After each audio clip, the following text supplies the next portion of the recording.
Right. Good boy. Lovely little young cocker. Sit. Good boy. Heel. Sit. Good boy. Come on. Come on, good lad. Sit. Sit. Good boy. Good boy. Heel. So we're just progressing with the basics, with the engagement, with the eye, with the focus, with the attention. Now we're getting his eye. Sit. Good. Now we're getting a bond. Now we're getting a relationship. Sit. Good lad. Good boy. Good boy. Good lad. So heel. Classic trait. Cocker sees something, wants to chase it, buggers off across the park or the field or whatever it is. No, no. Still a young dog, so we're stopping him from playing. Thinks the lead is a bit of a toy at the moment. Heel, sit. Good boy. Working hard, so I'm going to give him a bit of a reward there. Good lad. Classic cocker. There's a deer, there's a whatever. Straight across. And he's gone. You're not getting him back. All right. So what we're trying to do here is put a very, very basic skill that is needed by all forms of dog, and that is to wait. Lando, come on here. Yeah, come on in. Sit, sit, sit, sit. So, purposefully, I'm going to leave this lead on because I want him to think he is still tethered. And I'm going to be walking around him, and I'll show you the difference. Basically, what we're going to do is we're going to reinstill the sit there and do nothing thought process by when we leave him and step away, we give him a check. So lead on correctly in between the ears. Wait, wait. Little check there. No, stop him from chewing the lead because he thinks it's a toy. Wait. So over time, we've built up distance, we've built up time, and this is all about him learning patience, learning focus, learning concentration. But what we are going to do is we're going to feed in a recall as well. And I do it this way because I've already got his attention. He's already looking at me. I've got him switched on to number 10. So giving him something to look at, waving, hello mate, yes, yes, yes, yes, yes, all this kind of jazz.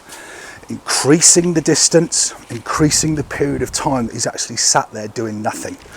But the key thing here is all the reason and all the while that he's sat there doing nothing, he is looking at me, he is engaged in me. So then that will aid us and help us take it on to a more effective recall. Lando, come, come, good boy, sit, good boy, because he is engaged with us already. Very, very difficult to teach a recall or an effective recall when the dog is looking in another direction, or the dog is distracted, or the dog isn't actually looking at you. But I'll tell you the difference. Come on, heel, Lando, sit, good boy. I'm going to take this lead off and relinquish and give up all forms of control. All right. He will then realise, actually, I'm not tethered, and he will break. We're not there yet, but we're going to continue until we're at the stages where we can actually take the lead off. I just wanted to show the difference. So wait, give him a check, and then drop the lead. Okay, but then you move on to the stage of taking the lead off without it getting caught up in his ears. Wait. He now knows that he is free because he cannot feel that sensation on his neck. And I told you he was going to break, but I'm quite glad he hasn't, which means that we're not doing quite a bad job. But if he was going to break and do what he has just done, now is the time, okay? Because we have relinquished and given up all forms of control. Come on in, Lando, good boy, come on, good lad. Good lad, come on. So the lead goes back on. Come on, we're not playing. Come on, we're not playing now. So the lead goes back on. Come on in. Lando, good boy. Wait, little check upwards. Just to leave it. Just to reinstill the fact that he is potentially still tethered, although he isn't. Wait. Moving around, always moving around, and then I would walk behind him, then I'd increase the distance, but we're returning to the dog, praising him, good boy, for doing nothing. But as I mentioned before, we're doing three things here. Sit, wait, come. Wait.